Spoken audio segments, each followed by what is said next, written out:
Sa kabila ng giit ng palasyo na hindi naging magkaibigan sina Pangulong Bongbong Marcos at founder ng Peanut Gallery Media Network o PGMN na si Franco Mabanta, ilang dating post ng Pangulo ang nagpapakita na naging vlog producer niya ito.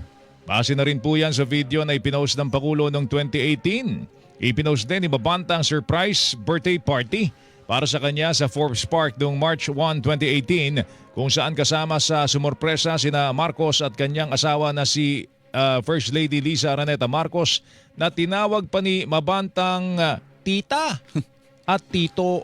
Sa isang Facebook post noong September 13, 2019, kaarawan ni Marcos, sinabi ni Mabanta na naging strategist at chief social media director po siya ng mga Marcos, bagay na hindi niya naranasan sa kanyang buhay.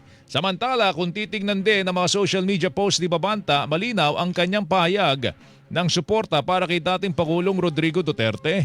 May mga larawan din po siyang ipinost kasama po si Duterte noong 2017 at 2018. May 31, 2019, sa isa ring FB post, binati niya ng happy birthday ang anyay formidable na si Vice President Sara Duterte.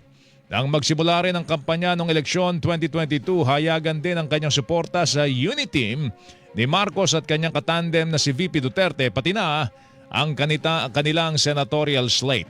2024 nang itatag ni Mabanta ang PGMN kasama po ang dalawang co-owners na hindi niya pinangalanan. Ayon sa FB page ng PGMN, natatangi itong media channel para sa free speech na bukas kahit sinong kampo.